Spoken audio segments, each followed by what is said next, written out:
Hola, ¿qué tal? Yo les voy a hablar sobre el texto de Presidencialismo y Democracia en América Latina. Bueno, en este texto los autores lo que hacen es un análisis sobre las virtudes y defectos que tiene la democracia presidencial. Para esto comparan este sistema con el sistema democrático parlamentario.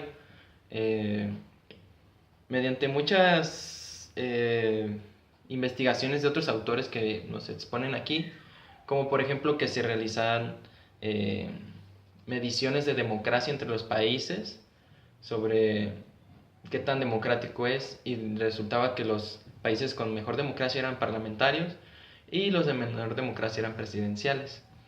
También te decía otra tabla que de tal a tal año había un declive en ciertos países de democracia, es decir, que su democracia caía. Y oh sorpresa, también eran en su mayoría países presidenciales, y los parlamentarios se mantenían constantes o con mayor continuidad en su democracia. Pero bueno, yo voy a partir de lo que hemos visto en las clases y de lo que viene en la lectura sobre un punto que a mi consideración es como relevante para mí, y que pienso que eso a la hora de poder tomar una decisión sobre qué sistema, qué democracia es más viable, no mejor, sino viable, porque en ciertas situaciones funcionan estas democracias, pero ¿cuál sería más viable para un país? Para esto voy a marcar las características que tienen ambas democracias y ya poder determinar cuál sería la indicada. Bueno, en el sistema presidencial tenemos que los poderes del Ejecutivo y Legislativo son electos por el pueblo. El poder ejecutivo recae en una sola persona, que es el presidente, y el legislativo cae a manos del Congreso. Ambos poderes trabajan por separado, son independientes uno del otro de cierta forma, porque se relacionan a la hora de hacer sus actividades, pero el ejecutivo no puede intervenir en las actividades del legislativo y viceversa. Tampoco se pueden destituir uno al otro. Y esto en cierta manera puede ser beneficioso o se ve de esta forma, pero a comparación del parlamentario, ahí sí existe una dependencia. Pero lo voy a explicar más adelante.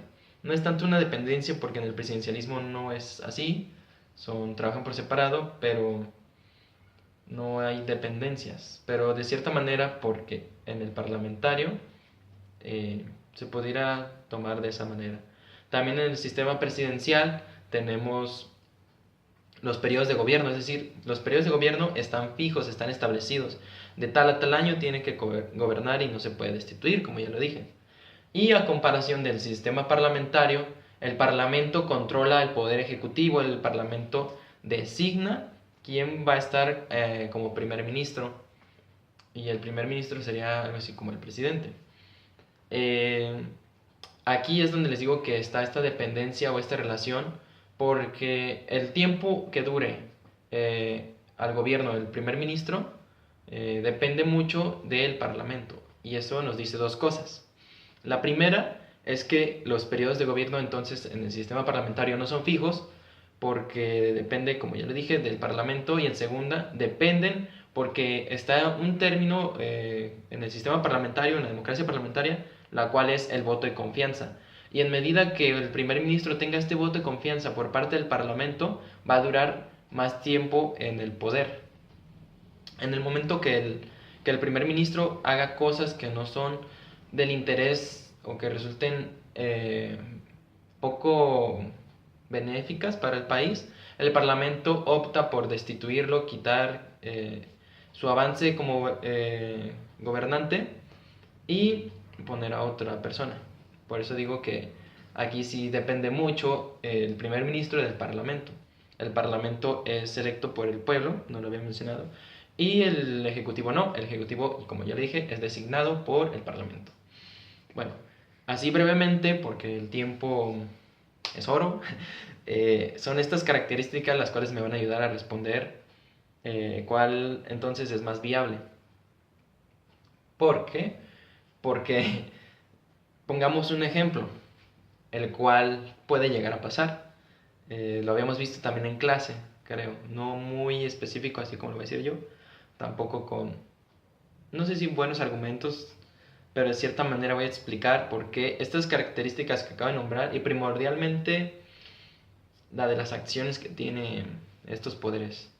Porque en un sistema democrático presidencial, cuando llega un nuevo presidente y quiere implementar estas nuevas propuestas o estas nuevas leyes o cualquier cosa que tenga en sus proyectos y pasa por el poder legislativo, si no cuenta con un apoyo partidista que tenga simpatizantes en el Congreso, sus propuestas no se van a aceptar, van a ser rechazadas.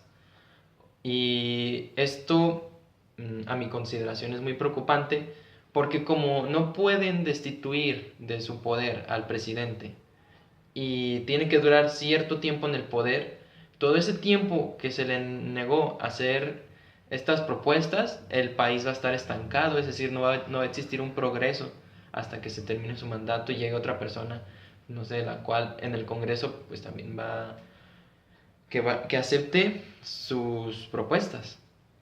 ¿Por qué? Porque como ambos poderes son electos por el pueblo, no se puede, no pueden actuar así, no se pueden destituir, ya, o sea, ya lo había mencionado, pero en cierta forma es eso, aunque también existen los poderes del presidente, es decir, los poderes constitucionales que tiene y los poderes partidistas, no sé, que es sobre el poder de emitir un decreto, aunque la lectura nos dice de que no todos los presidentes pueden hacer esto, pero esto sería como que su recurso o la arma que tiene el presidente para poder defenderse de un Congreso el cual no tiene mucho apoyo, porque el decreto es eso, decretar, por así decirlo, leyes o normas que se implementan, que tienen que pasar por el Congreso y el Congreso tiene que analizarlas y si bajo cierto tiempo funcionaban o algo así decía,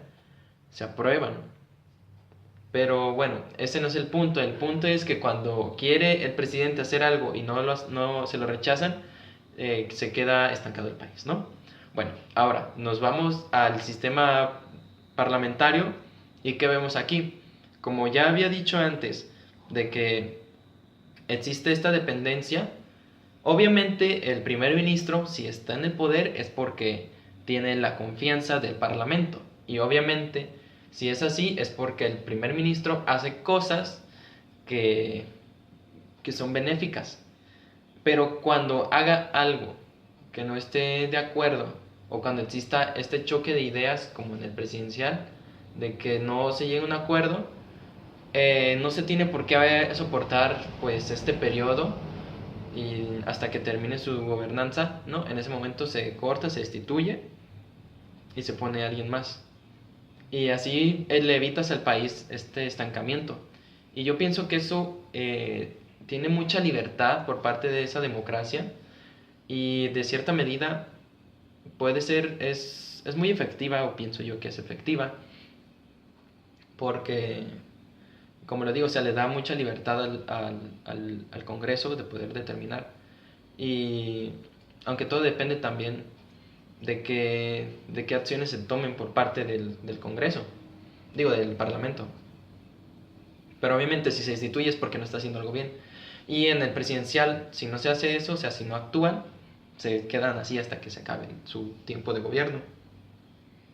Entonces es eso lo que yo quiero recalcar, que para a mí se me hace mejor o más viable la democracia parlamentaria en ese sentido de que tiene mayor libertad, pero también a manera de concluir o de reflexión, ¿qué tan eficaz puede llegar a ser entonces el sistema presidencial bajo estos términos?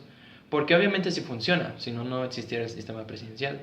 Estados Unidos es un gobierno presidencial y funciona muy bien. Pero también, por ejemplo, ¿por qué si es tan viable el sistema parlamentario otros países no lo adoptan?